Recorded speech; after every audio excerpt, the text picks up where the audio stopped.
La arquitectura está hecha para ser habitada. Sin nosotras, sin vosotros, nada tiene sentido.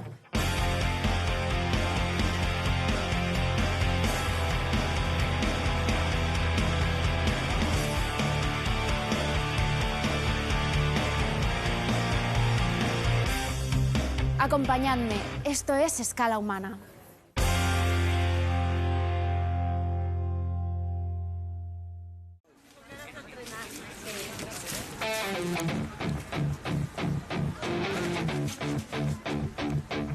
Las cosas cambian, las relaciones también. Al final, como casi siempre, terminamos por adaptarnos. Vivir en sociedad es esto, adaptarse, mantener un equilibrio entre lo colectivo y la individualidad, entre el interés común y el privado. Hay que saber competir, pero también colaborar, trabajar en equipo. En definitiva, hay que saber convivir.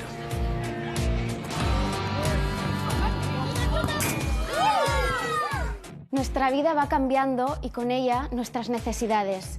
No serán las mismas a los 20 que a los 60 años, y si vivimos solos, acompañados, en familia o en comunidad. La vivienda es el escenario de nuestras vidas y su arquitectura tiene que ser capaz de responder a los cambios de guión, a todos los modelos de familia y a las nuevas realidades sociales y de convivencia, para adaptarse a las nuevas maneras de vivir.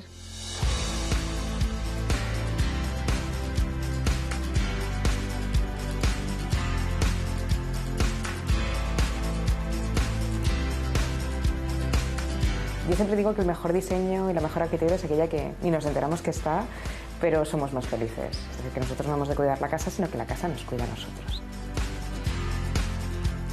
Ana Puiggener es investigadora y cofundadora del estudio Mayo. Es una arquitecta que trabaja para que las casas nos cuiden, para que nos hagan más felices. Una beca de la Universidad de Harvard le permitió viajar por todo el mundo para investigar cómo son las cocinas colectivas, en sitios tan distintos como Senegal o Japón. Su tesis doctoral se tituló Kitchenless, sin cocina, y propugnaba nuevas maneras de entender la vivienda. ¿Realmente crees que podemos vivir sin cocina en nuestras casas? ¿O es más bien una provocación para abrir el debate y empezar a discutir y a repensar la vivienda tal y como la conocemos hoy en día? Claramente es abrir el debate.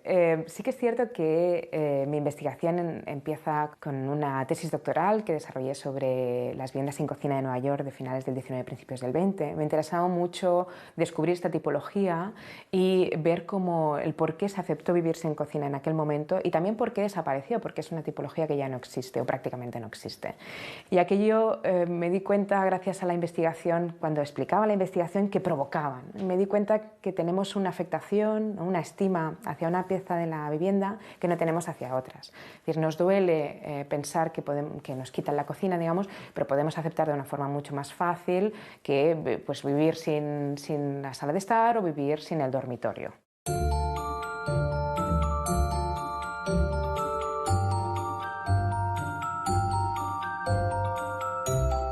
Hay un estudio, de hecho, que demostró que a veces solamente estamos usando un 40% de la superficie de nuestra casa y la mayoría del tiempo estamos precisamente en la cocina. ¿Cómo encaja esto con tu idea de quizás poder tener otros modelos de vivienda que tengan una cocina compartida? El vivir sin cocina es claramente pues, abrir el debate, pero sobre todo es pensar que podemos vivir de otros modos.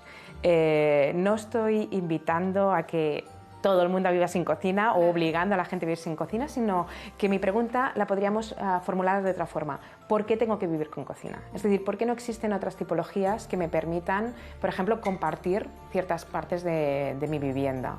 Esa es la provocación principal.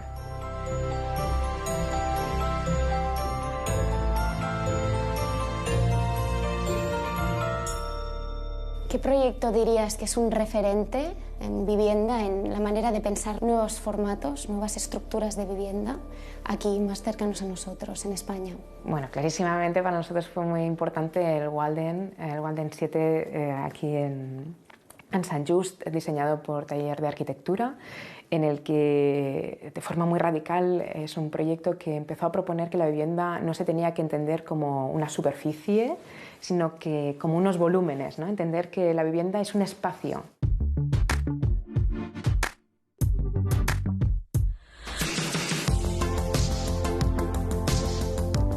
El Walden 7, el edificio mutante por naturaleza, todavía conserva su carácter rompedor.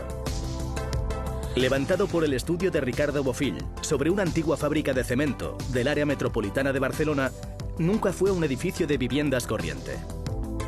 Se ideó como una utopía, una ciudad vertical donde sus habitantes podían vivir en comunidad y compartir los habitáculos.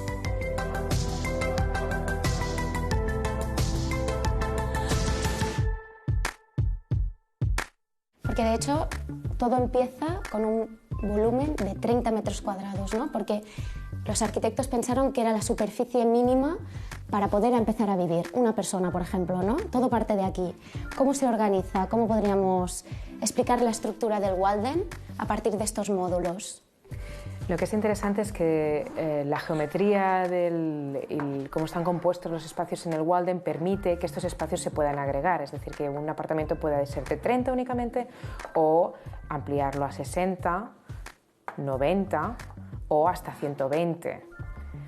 Y eso hace que haya una diversidad tipológica muy grande, pero que además pues las viviendas se puedan ampliar o reducir.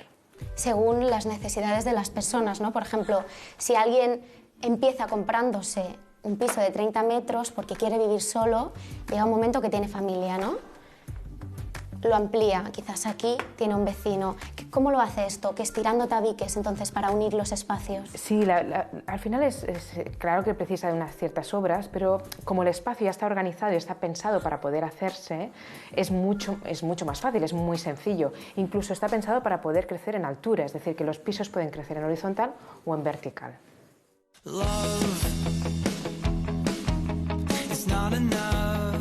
Yo tenía un apartamento de 28 metros cuadrados que era una maravilla.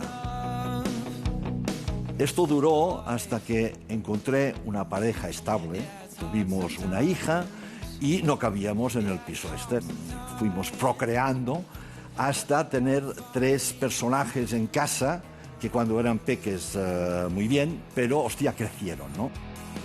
Y ahora se produce la paradoja de que estos personajes se han ido de casa y entonces hemos deconstruido esta opción, ¿no? Nuestra opción es irnos a vivir al piso de 30 con el cual empezamos. Deshicimos esta historia hasta llegar a los orígenes, ¿no? En fin, extraordinario.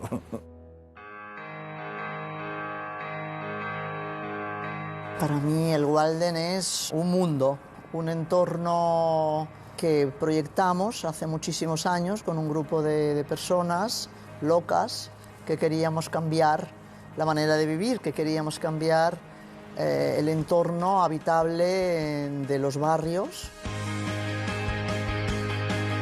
que fuera realmente una alternativa a los bloques que se construían entonces para ubicar a los centenares de gentes que venían del campo a la ciudad para trabajar, para encontrar trabajo.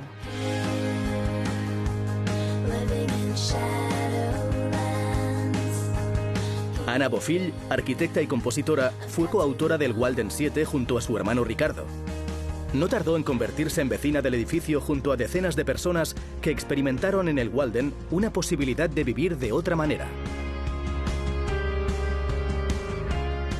El Walden es hijo del 68 y por lo tanto se ponía en marcha una utopía y compramos una utopía, ¿no? Y a ver qué pasaba.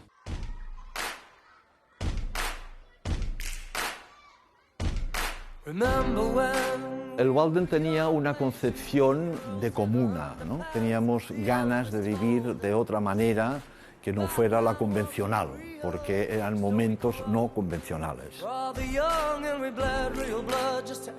Una manera de vivir en donde se fomentara el encuentro y la relación entre los habitantes, por un lado, pero por otro lado se preservara profundamente su intimidad.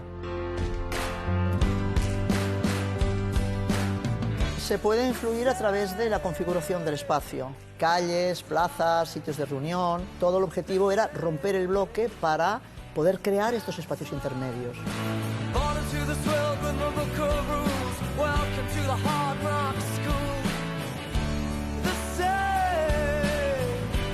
La gente lo que ha hecho es quitarse los tabiques o corrérselos o cambiárselos de sitio para adaptárselos a su forma de vida, ¿no? A su manera de vivir. Vivir aquí no cansa porque hay tantos recorridos, tantos trayectos. Y es un poco la sensación que yo he tenido cuando estás en una kasbah. Es un edificio oscuro, es un edificio con unos pasos, digamos, complejos, que no te atreves si no lo conoces, y esto lo llena de misterio. Es como el fuego, ¿no? que va cambiando a medida que... La percepción cambia a medida que cambia la luz, que cambia el clima, que cambian los vientos. Esto es una partitura. Y además mi primera partitura está construida sobre la geometría de este Walden.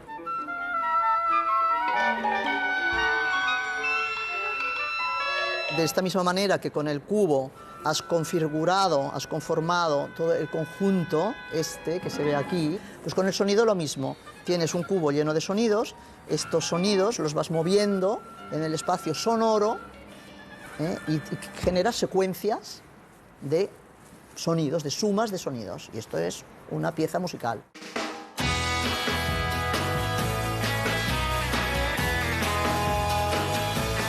Cuando Anna Bofill compuso la partitura waldenita Asclat, su hermano Ricardo ya había dado por perdido su primer proyecto futurista. Era la ciudad en el espacio. Una ciudad vertical que debía construirse en el extrarradio de Madrid, en Moratalaz.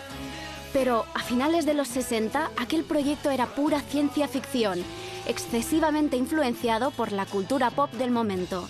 Nunca cuajó, pero fue el embrión del Walden 7.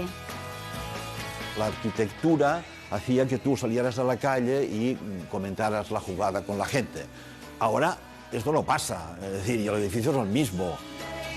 Como buena utopía no ha funcionado, digamos. Lo que nos sorprende es que no haya más propuestas como esta. Lo que se puede repetir es el espíritu. Se pueden repetir los valores, se pueden repetir los objetivos. Las formas son infinitas.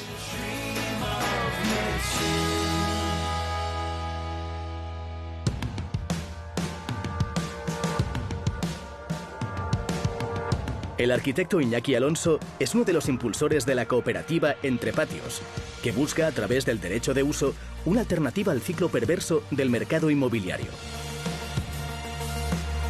Pronto se realizará su sueño en el barrio madrileño de Usera, 17 viviendas de entre 60 y 80 metros cuadrados que han cedido parte de su espacio para conseguir casi 300 metros cuadrados de áreas comunes. Es un modelo que trata de evitar la especulación y cuidar el acceso a la vivienda. Entonces, al no poder vender, intentando sacar el máximo rendimiento de la venta, el máximo beneficio, pues evitas que se pueda jugar con la vivienda desde un punto de vista especulativo y puramente económico. Yo creo que los proyectos de futuro tienen que tener una triple relación: lo público, lo común y lo privado. Aquí nos hemos quedado en una doble relación, lo común y lo privado, porque lo público, el ayuntamiento, no nos ha ayudado a conseguir suelos en derecho de superficie a vivienda. Este modelo entre lo público, lo común y lo privado, por ejemplo, está muy bien estructurado en Barcelona, ¿no? con el proyecto de La Borda, que seguimos de cerca y son pioneros.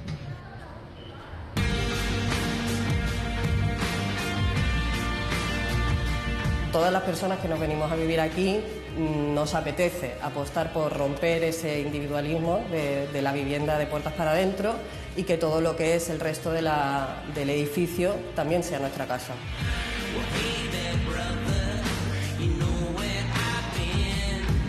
María Zafra es una de las personas que forma parte de la cooperativa La Borda, otra de las cooperativas que se erigen en España como una alternativa al actual mercado inmobiliario. Todos sus integrantes, codo con los arquitectos, han participado en el proceso de construcción y en la elección de los materiales. El resultado son 28 pisos de alta eficiencia energética que conforman este edificio de madera, el más alto de España y que está situado en el barrio de la Burdeta de Barcelona. Se hicieron talleres, cada uno dibujando su casa actual, pudiendo tomar referencias de medidas. De esta manera uno acepta más errores, ¿no? A veces de lo que es su propio edificio, ¿no? Cuando te entregan una cosa a llaves en mano al final de todo, uno le ve todos los problemas. Cuando uno ha participado, ha estado ahí encima, pues bueno, le da más valor.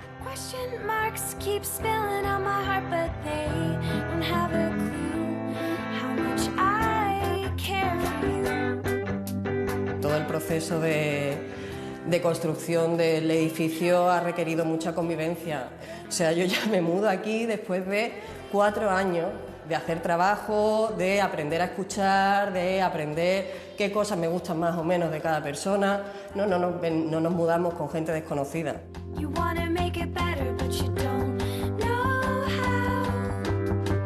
Se cambia un poquito el parámetro de tener con el de usar. Hemos diseñado la borda para que haya muchos espacios colectivos. Está la cocina menjador, está pues habitaciones de invitadas para que gente que viene a visitarnos se puedan quedarse, está el espacio polivalente, la lavandería. Que la vivienda no sea algo estático, ¿no? Como nos marcan, ¿no? Con cánones y de propiedad, sino que realmente también son un elemento colectivo y más flexible.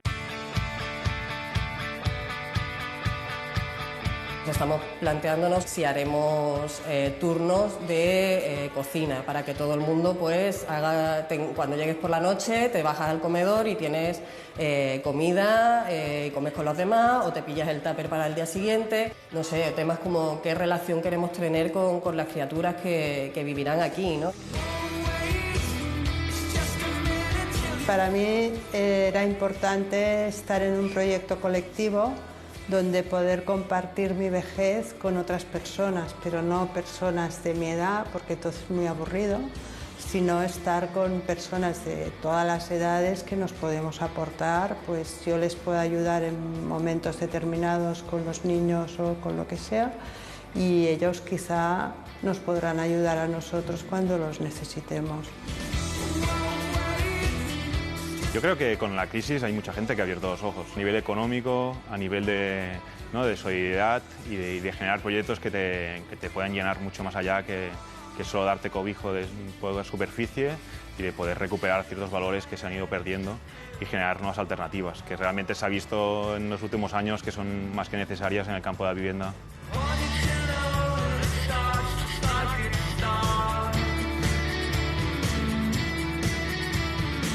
Empezar a valorar más lo común que lo privado es una de las soluciones a estos problemas que tenemos de la vivienda contemporánea. Es importante dar posibilidad, es decir, tener la opción de poder hacerlo. El problema es cuando no tenemos ni la opción de poder hacerlo. Es decir, los espacios colectivos son colectivos y funcionan bien cuando hay una voluntad de colectividad. Actualmente hay una falta muy grande de espacios colectivos y eso es el problema. En tu estudio de arquitectura, que se llama Mayo, habéis intentado aplicar estas ideas a la práctica. Por ejemplo, este espacio donde nos encontramos ahora, estamos en medio de l'Eixample barcelonés y todo esto se organiza a partir de unos módulos multiusos. Y resulta que hay un módulo central que es la cocina, ¿no? Sí. Entonces, ¿cuál es la idea detrás de este proyecto? Este proyecto siempre lo explicamos que tiene 110 habitaciones. De hecho, el edificio lo llamamos 110 habitaciones, porque tiene 110 habitaciones que se pueden agregar o desagregar en función de la necesidad de los residentes. Ahora, por ejemplo, el espacio que estamos es un apartamento de 5 habitaciones, ¿sí? Se sitúan así, en el que se decidió que la cocina estuviera en el centro, pero cualquiera de las habitaciones puede tener la cocina, gracias a la posición de los baños. Y estas habitaciones pueden permitir agregarse, es decir, que en caso de que los habitantes quieran tener más espacio, pueden ocupar, digamos, la habitación de un vecino y el vecino cederla, negociando con el vecino, claramente. De manera que el piso de al lado podría quedarse, en lugar de tener 5 habitaciones, quedarse con 4. O nos permitiría incluso seguir ampliando y plantear realmente incluso pisos muy chiquitos. Eso permite que los apartamentos sean flexibles a lo largo del tiempo, difusos como nosotros les llamamos.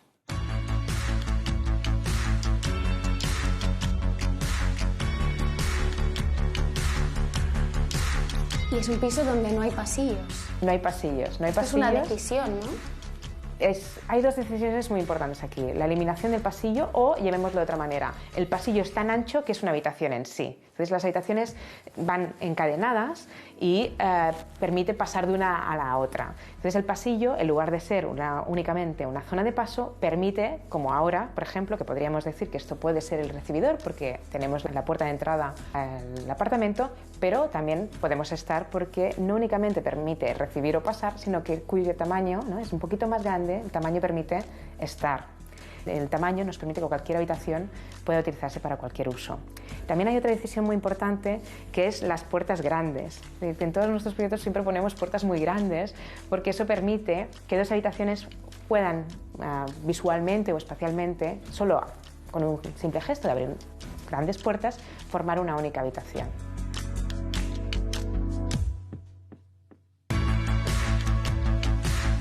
Todo esto puede cambiar la manera en la que vivimos en las ciudades. ¿Cómo te imaginas la vivienda del futuro? La vivienda del futuro es una vivienda que permite estos cambios sociales y estas necesidades. Es una vivienda que se valora no tanto por su superficie, no miraremos si tiene 3 habitaciones, 2 baños, tal, miraremos lo que nos ofrece. Es decir, miraremos si tiene cuidado para la gente mayor, si somos mayores, por ejemplo. Miraremos si tiene cuidado para los niños, si tenemos hijos. Miraremos si se nos adapta a lo largo del tiempo. Miraremos si nos permite trabajar desde casa. Miraremos la entenderemos como un espacio de servicio, no tanto como una superficie, como un valor inmobiliario únicamente.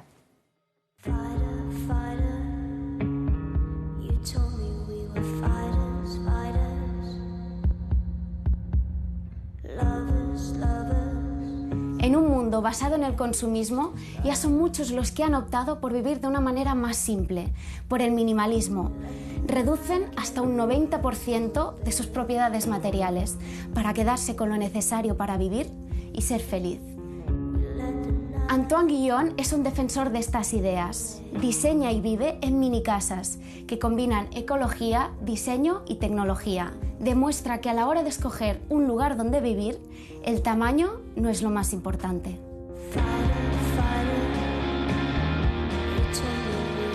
Vivir en una mini casa es tener mucho más tiempo, en realidad. Pasar 30 minutos en limpiarla, gastar mucho menos en electricidad, en agua, en gas, en realidad casi nada, porque estamos conectados a placas solares y utilizamos un sistema de water de compostaje que no consume nada de agua. Es algo que te simplifica mucho la vida.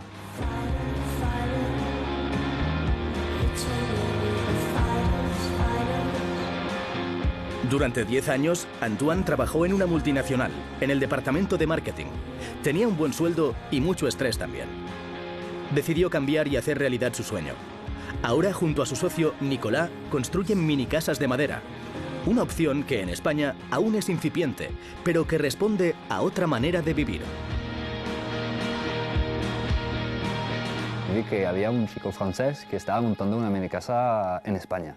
Y no había nadie que hacía minicasas en España a este momento. Y pensé, tengo que hablar con él, tengo que encontrarlo y a ver qué podríamos hacer juntos a lo mejor. Fui a la nave que tenía ya alquilada y después de 15 minutos y una copa de cava habíamos elegido trabajar juntos, básicamente.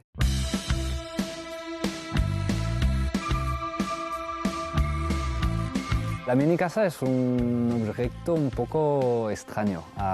Sacamos la autonomía del mundo de los barcos, del alta mar. Utilizamos un remolque como base y después utilizamos las técnicas de construcción de madera típicas. Entonces realmente podría ser una vivienda, un barco entera. Es una mezcla de muchas técnicas, muchas tecnologías que hemos encontrado por toda Europa o por el mundo entero básicamente y que hemos mezclado. Es cómo podemos realmente aprovechar a lo máximo del medio ambiente, el sol, el agua natural, y cómo podemos reducir nuestro consumo para realmente reducir el impacto, reducir los gastos. Consumimos 70% menos de agua que una casa convencional, gracias a diferentes técnicas de ahorro de agua y un baño seco también. Y a nivel de energía eléctrica solar, no consumimos nada porque tenemos placas solares, pero también hemos intentado reducir el consumo en sí. Por ejemplo, toda la casa consume unos 130 vatios, lo que significa que consume menos que una nevera clásica de casa. Están hechas totalmente de materiales ecológicos. Si hablamos de la pintura, está totalmente ecológica, sin ningún tipo de químico adentro. El aislamiento de la paleta es una mezcla de cáñamo, lino y algodón. En el suelo usamos papel reciclado y lana de madera en el techo. Realmente intentamos evitar cualquier producto que no sea totalmente renovable o que tenga un impacto al medio ambiente. El movimiento de las minicasas es algo bastante alegal, podríamos decir. No es legal, no es ilegal, no existen las normas al día de hoy. No hay ninguna referencia a una casa montada como un barco encima de un remolque. No existe. Esto, de hecho, estamos dentro de las normas para poder circular por la carretera sin ningún tipo de permiso especial.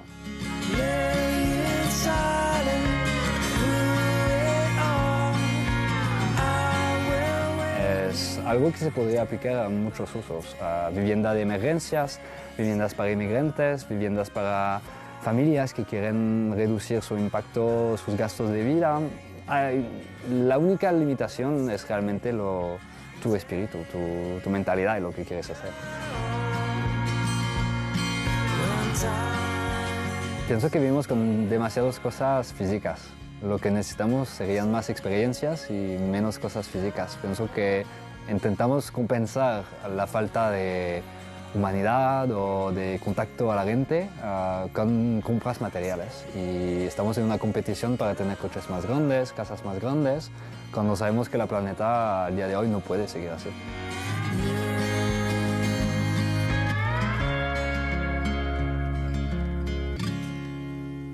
Le Corbusier solía decir: tengo un castillo en la Costa Azul que mide 3,66 por 3,66 metros.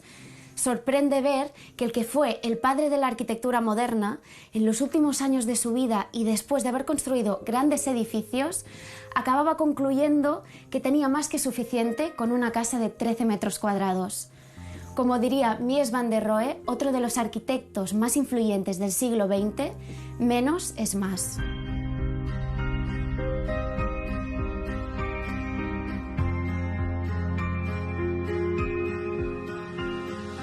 Mi piso tiene 36 metros cuadrados, vivo en pareja, no necesito más. Es decir, creo que siempre tenemos la sensación que necesitamos más y eso pues conlleva unos hábitos que al final nos son una carga.